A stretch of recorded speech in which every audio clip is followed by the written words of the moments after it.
Pemirsa, polisi kembali mendatangi rumah mendiang keluarga Rudianto di Kalideres, Jakarta Barat. Dari tempat itu mereka mengambil sejumlah barang bukti untuk mencari titik terang misteri kematian 4 orang dalam satu rumah itu.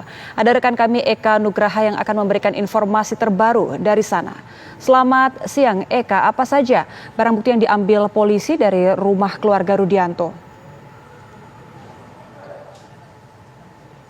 Ya, Angga Eboni. Tadi sekitar pukul 8 waktu Indonesia Barat pagi tadi, pihak kepolisian dari Polsek Kalideres datang kembali ke tempat kejadian perkara untuk mengambil beberapa barang bukti.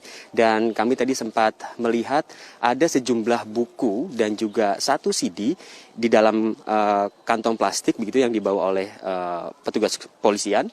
Dan tadi kami sekilas melihat buku-buku tersebut ada kaitannya dengan kegiatan keagamaan. Tapi kita belum bisa memastikan apakah ini benar ada hubungannya dengan kematian 4 jenazah ini atau tidak sama sekali. Kita masih menunggu informasi dari kepolisian. Dan informasi lainnya pemirsa, saya juga mendapat informasi bahwa pihak keluarga dari keempat korban ini kabarnya akan mendatangi kantor polisi untuk mengambil data dan dalam waktu dekat keempat jenazah ini akan dikremasi oleh keluarga yang berasal dari wilayah Bekasi, Jawa Barat.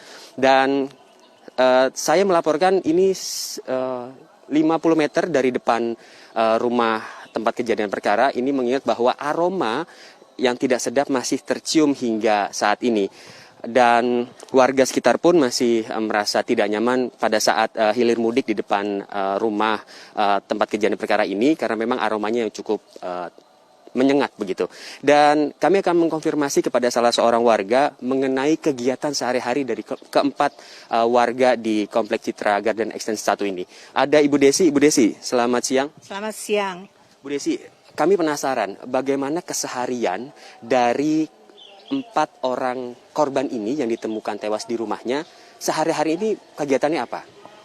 Yang saya tahu, mereka tidak ada kegiatan. Mereka diam di rumah aja gitu loh. Mereka hanya pergi kalau keluar umpama ke pasar. Nah itu dia pergi. Sebentar balik, masuk, udah. Kemudian pada saat melakukan komunikasi, Ibu selaku koordinator Jumantik di wilayah ini, bagaimana komunikasi yang dilontarkan dari keluarga kepada warga setempat? Sebelum kejadian beberapa bulan, jadi sebelum bulan Agustus sih masih normal. Karena ada kader saya masuk ke dalam rumah itu, bisa masuk ke dalam rumah itu, dia terima. Dan dia cek kamar mandi apa segala, dia periksa jentik-jentik nyamuk kan, itu masih oke, nggak masalah gitu loh. Terakhir dia datang ke situ bulan Agustus awal dia nggak masuk karena yang keluar suaminya dan jadi cuma tanda tangan aja di luar. Tapi menurut kader saya itu suaminya itu wajahnya udah murung di situ, dia udah melihat orang stres gitu loh. Tapi dia nggak boleh masuk. Nah bulan September tanggal 19-nya itu istrinya kirim WA.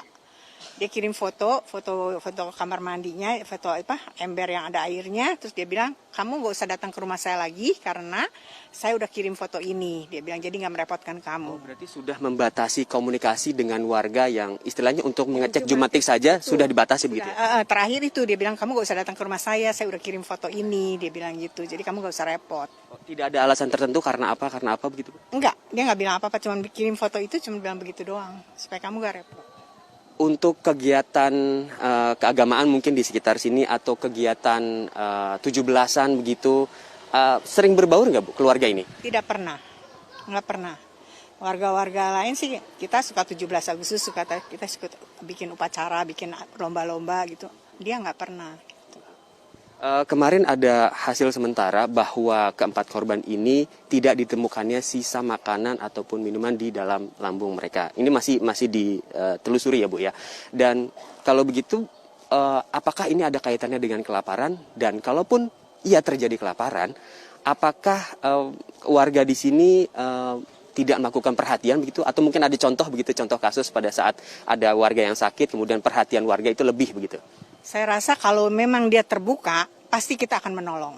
Karena saya mengalami pada waktu suami saya kena COVID, waktu zaman awal, karena suami saya sih masuk ICU gitu kan, jadi saya diisolasi di rumah, nggak boleh ketemu orang kan. Itu warga sini menolong, dan Pak RT pun yang tiap hari beliin saya makanan, kirimin belanjaan, mau belanja apa, suami saya perlu apa, warga sini yang menolong. Karena anak saya jauh, anak saya rumahnya jauh-jauh dari sini, jadi hanya warga sini yang menolong saya. Berarti intinya tidak ada keterbukaan Ya, dari mereka. hingga kejadian itu. Betul, karena mereka nggak ada komunikasi, jadi nggak terbuka. Bagaimana kita mau menolong? Baik, terima kasih Ibu Desi atas waktunya.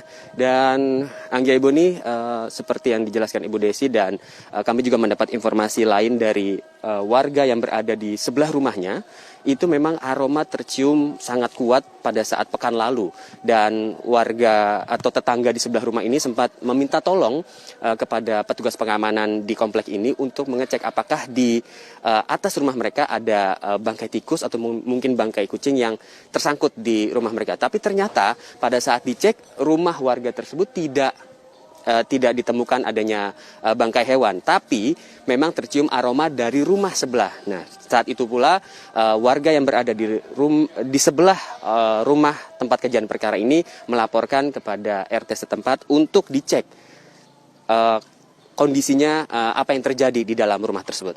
Demikian dapat kami laporkan dari Kalideres, Jakarta Barat. Anggia Ebony, kembali ke Anda di studio. Baik, terima kasih Eka Wahyu Nugraha atas informasi Anda langsung dari Kalideres, Jakarta Barat.